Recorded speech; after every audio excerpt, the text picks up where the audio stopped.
my topic has been actually partly covered by Vansali sir regarding discussing about the basic pathophysiology of GLP and GIP, and this is a Lilly sponsored program. And this already sir has discussed that if you are giving oral glucose versus IV glucose, probably oral glucose has a better incretin effect in comparison to IV glucose, and that is the incretin effect. That means once you are taking orally, the amount of GIP and GLP which is secreted, that is responsible for a good insulin response. So already sir also discussed this slide. I am not going to discuss that. Only these are two important is GLP and GIP both plays a critical role for particularly management of blood glucose level. And this is one of the important thing slide that if you see in the left side, GLP-1 they reduces food intake, GIP also reduces food intake.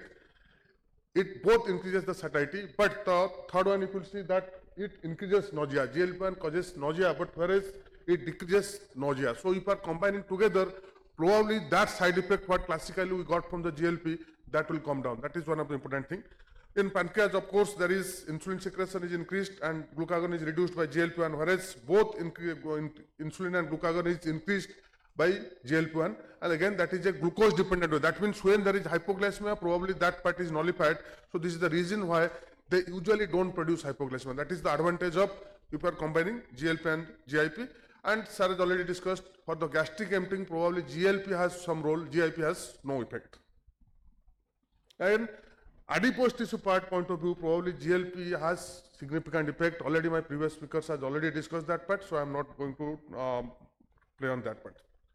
So again, this slide has already been discussed that if someone is taking glucose, if how much insulin is secreted, glucose itself is responsible 33%, whereas GIP is responsible for 44% insulin secretion. That means the major secretion is from GIP, not glucose itself, not GLP. So if you are combining GIP plus GLP, almost 80% secretion is from them. So that is the beauty of this combination.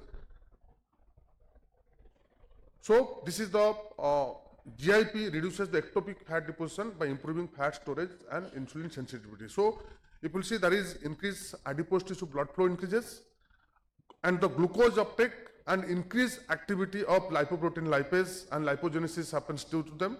And also in vitro studies are showing there is a de novo lipogenesis by glucose. So all those things, there is a no ectopic fat deposition will be not there for particularly if giving that. So a high fat diet leads to increase in the KSL, thereby enhancing GIP secretion. This GIP increases glucagon and also increases insulin, and also insulin and GIP promotes the lipogenic activity in the adipocytes. They increases the LPL activities, increases lipogenesis, increase the glucose uptake, free fatty acid uptake increases. There is increase in resistin level and also increase in the osteoprotein level. That plays a critical role specifically for the lipogenesis point of view. So number of the, as I have clearly shown, this is adipose tissue, both all acts on them. So this is the molecule on the Tirzepatide.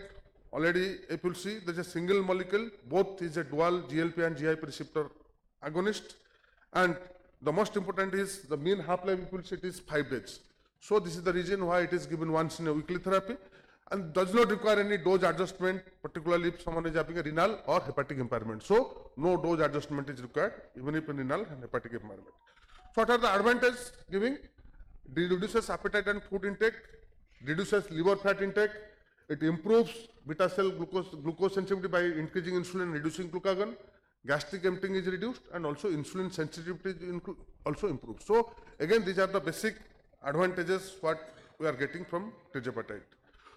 If you see the data, we have a lot of SURPASS trials, specifically in the diabetic patients. If you see the monotherapy, it is SURPASS 1, SURPASS 2 is versus semaglutide, SURPASS 3 is versus insulin degludec, SURPASS 4 is versus insulin glargine, and SURPASS 5 again is versus glargine plus placebo. So again, here you will see, this is the semaglutide but add on to metformin, that means 2 drugs.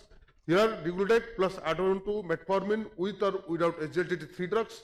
Here up to 4 drugs has been taken. That means any sort of permutation combination of anti-diabetic has been studied well with particularly this SURPASS trials. So how Tirzepatide is superior than other GLP-1, if you will see, this is the trial, this is the SURPASS 2, that here Mounjaro 5 milligram, 10 milligram, 15 milligram was compared with injectable semaglutide 1 milligram. Here what happened, people see the baseline characteristics, BHB1C was 8.3, mean duration of diabetes is 8.6 years, BMI was 34 kg per meter square, and patient acknowledged is close to 1879 patients. Mounjaro was started from 2.5, gradually increased to 5 milligram, and those who are on 10, they are increased to 10, and gradually also increased to 15. That is compared versus 2.5, 5, and 1 milligram of particularly semaglutide. So this is what the benefits, HbA1c benefit. People see that in semaglutide, the HbA1c load is 1.9%. If you see the Mounjaro, even if the lowest dose of Mounjaro it is 5 milligram, the reduction is 2.1. If you are increasing the dose, there is a further reduction in HbA1c as there. So that shows even if the lowest dose of Mounjaro is giving benefits more than particularly semaglutide 1 milligram. So that's the what we have got from here. Again, what is happening to the HbA1c? Is a sustained reduction is there? Yes, there is a sustained reduction is there up to 40 weeks. You see that it is early started by 4 weeks and it is sustained up to 40 weeks. So that shows there is a sustained or durable reduction in HbA1c is there, with particularly use of this Mounjaro. If you see the people, how much people are achieving a target HbA1c up to 7, less than 7. Here it is 81 versus all are 86, 89, 92. That means all are achieving target with 5 milligram. If you see the 10 milligram, there is further reduction is there, 66 versus up to, even if the lowest dose is reduction is 74%. If you are taking 10 milligram, 15 milligram, then here there is further reduction is there. So that shows there is a dose dependent reduction in HbA1c is there, and all, even if the lowest dose of Mounjaro is giving much better result in comparison to the 1 milligram of semaglutide. This is the weight reduction part. You will see the weight reduction here for semaglutide is 6.2%, with lowest dose is 8%, 10% and 12%. So as the dose of Mounjaro is increasing, the reduction of weight is also found to be significant and quite far superior than semaglutide 1 milligram. So in this point of time, someone can ask that why Mounjaro 5, 10, 15 has been compared with 1 milligram semaglutide, why not 2.4? The reason is actually the trial started in 2016. At that time 2.4 was not approved. Only 1 milligram up to semaglutide 1 milligram was approved. So they have compared the all doses of Tirzepatide with the highest dose of semaglutide what was available at that time. They cannot compare because 2.4 in 2016 was not approved. So that is the reason why it is in that study it was not compared. So it is not 2.4, it is only 1 milligram has been taken. Again, this superior weight reduction, if you see, as I have clearly shown, that is a superior weight reduction is there, particularly with this dose, and as the dose increases, probably the weight reduction is far superior with that. So here this is the most important slide. They took together three things: HbA1c less than 6.5, weight loss more than 10%, and there is no hypoglycemia. If you are combining together, how much people are achieving the target? You see, with 5 milligram 32%, if you are taking 10 milligram 51%, with 15 milligram 60% people achieving all together.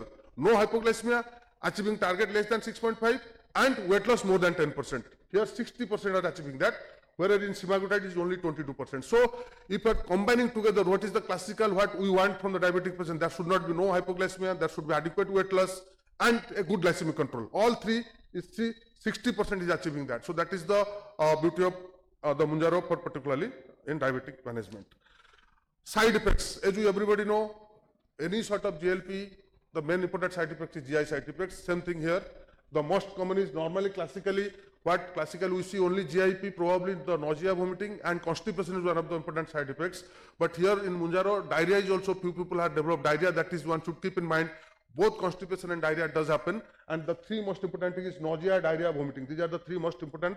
Of course, other side effects are there, but three most important thing is nausea, diarrhea, and vomiting. These are the three important things, and everything was mild to moderate, not that much significant to make the person withdraw the drug. So that is the important thing, and you just give small frequent meals and carb-rich meal, not no fat, carb and protein-rich meal. Probably that will significantly reduce this actually GI side effects significantly. Then again, if you see the hypoglycemia and severe hypoglycemia, almost similar in all the groups. There is no difference, and and in this trial, very minimal, hardly 2 people in the every group, 2 to 3 people actually only just left due to the side effects. Otherwise, so those people due to side effects leaving or not discontinuing the drug is very negligible in all this SURPASS 2 trial.